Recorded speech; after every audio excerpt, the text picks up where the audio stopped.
তার ক্ষেত্রে আবার এআই মামলা আমরা জানলাম না, শুনলাম না, হঠাৎ করে আমাদের একটা এআই মামলা দিল। তো গাইস, বাংলাদেশে এখন ভাইরাল ইস্যু হচ্ছে আপনার রাস্তায় যে এআই ভিত্তিক ক্যামেরা আর যে রুট লাইটগুলা নতুন লাগিয়েছে আপনার সিগন্যালের জন্য সেইটা। তো আমি এখন সেটা নিয়ে কথা বলবো। কেউ লালবাতি অমান্য করে বা উল্টো পথে গাড়ি নিয়ে চলে গেলেন, মনে করলেন ট্রাফিক পুলিশ দেখেনি। তাদের জন্য রইল সতর্কবার্তা, কারণ রাজধানীর সড়কে স্থাপন করা হয়েছে কৃত্রিম বুদ্ধিমত্তা সম্পন্ন ক্যামেরা, যা ফুটেজ বিশ্লেষণ করে বুঝতে পারে আইন ভঙ্গ হয়েছে কিনা। আপনার পৃথিবী বাংলাদেশের দিকে এখনো 200 বছর আগে রয়েছে। যেমন আমি এখন কথা বলবো যে আপনার কোরিয়া নিয়ে, যে কোরিয়ার যে প্রযুক্তিগুলা, আমি এখন রয়েছি একদম গ্রামে। সেই গ্রামের যে প্রযুক্তি, সেই গ্রামের যে রাস্তাগুলো, এই যে দেখেন, হচ্ছে একটা গ্রামীণ রাস্তা বুঝেন। বাংলাদেশে যে উত্তরবঙ্গ বলেন আর যে জায়গায় বলেন বা দক্ষিণবঙ্গ, যে একদম গ্রাম আছে না, একদম পরিত্যক্ত যে গ্রাম, সেই গ্রামে দেখেন রাস্তার মধ্যে আয়না লাগিয়ে দিছে যে কোন পাশ থেকে গাড়ি আসবে সব দেখা যায়। আর তারপরে এই যে একটা হচ্ছে ফুটপাথ, এই দেখেন এই রুট লাইটগুলো কিন্তু কোনো লোক দ্বারা কন্ট্রোল করা হয় না, এগুলো অটোমেটিকভাবে সক্রিয় করা হচ্ছে। আর এই জায়গায় হলুদ বাতি জ্বলতেছে কারণ এই রাস্তাটা হচ্ছে আপনার আঁকা বাঁকা আর একটু মানে ভাঙ্গাচোরা টাইপের, বেশি উন্নত না।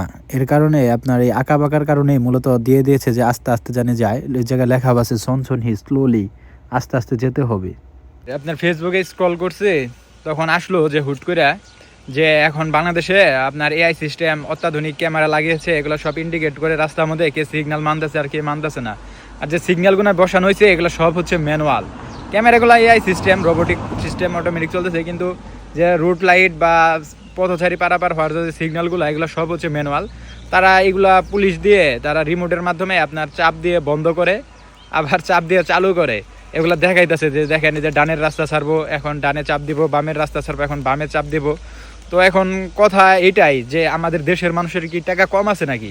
আমরা যারা বাহিরে থাকি প্রত্যেক মাসে আপনার যে পরিমাণে রেমিটেন্স পাঠাইতেছি, এগুলা দিয়ে আপনার আমাদের দেশে পর্যাপ্ত হিউজ পরিমাণে টাকা রয়েছে, আমাদের দেশ আরও আধুনিক করা যাবে। কিন্তু সমস্যা হচ্ছে এগুলা যে বিল পাস হয় আধুনিক করার, তখন হচ্ছে এগুলা থেকে আপনার প্রচুর পরিমাণে টাকা দুর্নীতিবাজরা দুর্নীতি করে ফেলে। আপনার অর্ধেক টাকা তারা পকেটে ভরে দেয়, আর অর্ধেকের কিছু মানে 4 ভাগের 1 ভাগ দিয়ে কাজ হয়। এই কারণে তো আপনার এই অবস্থা। আপনার এখন কি আপনার যে পৃথিবী বাংলাদেশের দিকে 200-300 বছর আগানো, ওই চাপ দিয়ে বন্ধ করবেন, চাপ দিয়ে চালু করবেন, এগুলা কি এখন আছে নাকি? এখন সব কিছু এআই রোবোটিক সিস্টেম, যে আপনার রুট লাইটগুলো সিগন্যাল অটোমেটিক, তারা অফ হবে, অটোমেটিক অন হবে। তারা বুঝে যে কখন অফ করতে হবে, কখন অন করতে হবে। আর কুরিয়ার ইউনিয়ন পর্যায়ে বা থানা লেভেল, এগুলো হচ্ছে মনে করলাম যে আরও